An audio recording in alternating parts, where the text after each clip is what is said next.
called ChargeScape, and their EV virtual power plant ensures summertime grid reliability. Vehicle to grid is different because it's meant to be at a higher level. You want to be able to transfer more power and go back. And like what you're saying, it's most cases, chargers aren't really set up for that today. 1,000 electric school buses running around the United States now, and they have really big batteries.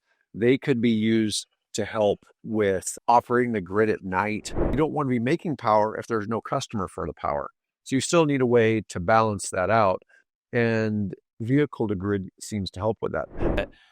Federal government specifically called out EV batteries under that program and said, we want people to be able to put all of these batteries together and across a footprint, aggregate them, and be able to bid into power markets.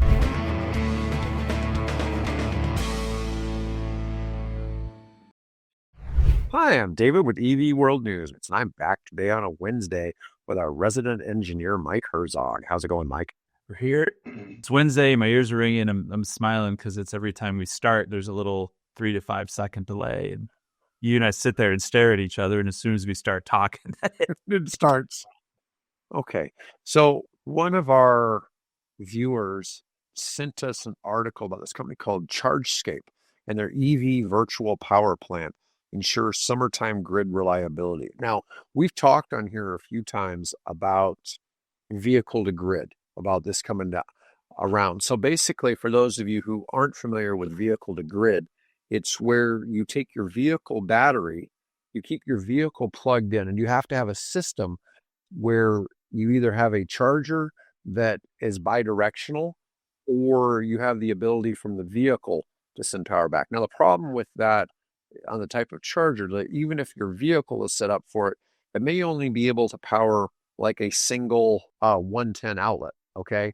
So you really need your system set up to take it through that 220 plug and be able to power the whole house. Okay. So that's kind of a challenge because you do have vehicles that most of your EV trucks, for instance, have an outlet to be used as a generator for tools on site. 100%.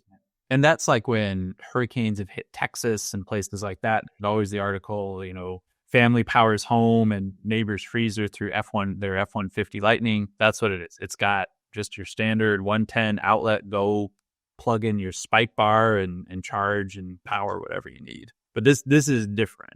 Vehicle to grid is different because it's meant to be at a higher level. You want to be able to transfer more power and go back. And like what you're saying, it's most cases, chargers aren't really set up for that today. Not yet. And we've discussed this. So you have all of these school buses being electrified. Okay, there's like 6,000 electric school buses running around the United States now, and they have really big batteries. They could be used to help with operating the grid at night.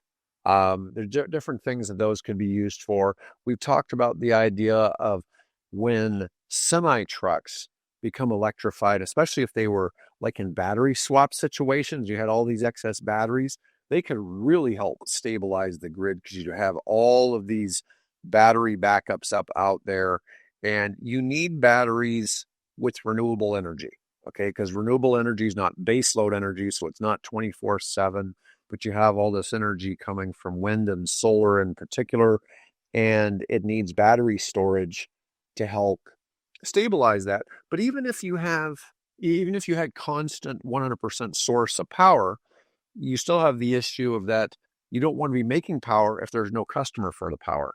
So you still need a way to balance that out, and vehicle to grid seems to help with that.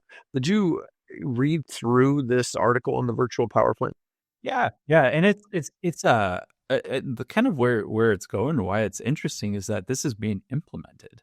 There are actually pilots. It's almost beyond the pilot stage in different parts of the country. People are putting it together. So from the industry perspective, the virtual power plant or aggregating a lot of smaller loads. So like if similar concept, if you had solar panels on your house, there's federal regulations, FERC Order 2222 that's coming out that says if you and your neighbor's neighbor, if you all had solar, if you get enough of it together, you can bundle that together and actually bid it into power markets and go forward with that, which is just an amazing, complicated process that people are still trying to figure out and get together. But federal government specifically called out EV batteries under that program and said, we want people to be able to put all of these batteries together and across a footprint, aggregate them, and be able to bid into power markets and sell it, because there's a huge amount of value, like you're describing, in the power markets for those going in there. So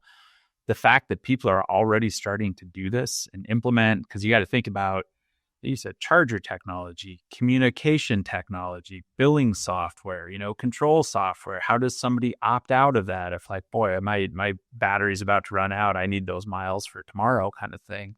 Can I opt out of it daily? So kind of working the bugs out and getting those things into actual position where, yeah, we can bid in and impact the grid it's a huge leap forward, right? For me, that was the takeaway from it, is like, holy smokes, people are doing this. There's not just in theory anymore. I've seen theories that you could be energy arbitraging too, if you were selling your power. Now, we live in a place where the energy cost is the same matter of time of day, but other people live in places where, like in Nevada, I think some power is free at night and it's expensive during the day. So if you charge your car when it's free at night, and then during the day when the grid needs energy, you sell it back to the grid, you could actually be making money. And, so there's all these ideas of how somebody with an EV could, we're not talking getting rich or anything, but, you might make $1,000 or so every year. Yeah, it's very valuable. It's a very valuable resource for the grid and where it's at. And yeah, the companies that aggregate it, you can effectively go to an EV user. So I study this. This is one of the things I study in the EV space, where it goes in. Most people, an average American driver drives 40 miles a day. An average, new EV, even an older EV, you've got 300-mile capacity on that battery. So you're just using this tiny, tiny fraction of it on a daily basis. So we want people to come home and plug in at peak, when it's the hottest, when the system demand is at its maximum, the AC, and you can make the case, I could deplete your battery in half and you could still wake up in the morning with a full charge, because you are using so little of it from daily demand and daily driving demand. And that's where the theory has come in of, like, yeah, it's bad for the grid if they all charge at 3 to 5 o'clock in the afternoon, but actually we kind of want them to plug in. And if we can put in the technology and the control and communication, like, this is awesome. Like, this is exactly when we need people to support the grid and come back. So it's really it's a cool concept, and it's been theory for a long time. Pretty easy theory, right? You got a big battery, it's got capacity, discharge it to the grid when it needs it and get paid for it. Like, cool, but the actual logistics and execution is pretty complicated and challenging. Oh, this ChargeScape says that with California, they're aiming to deliver 100 megawatts of flexibility to the California grid through smart charging, reducing demand, bidirectional power. I mean, 100 megawatts isn't, in the greater scheme of things for California, a big deal, but it's still the fact that it's new. I know that Maryland is the first state to actually have some rules at the state level on the topic. So, we're starting to see more and more of this vehicle to grid really come to life. And this is a case where, government intervention, Department of Energy, Federal Energy Regulatory Commission, the steps they're taking are to open up the markets. So it's in order to encourage more batteries, more renewables, or everything, they're making it easier for market participation.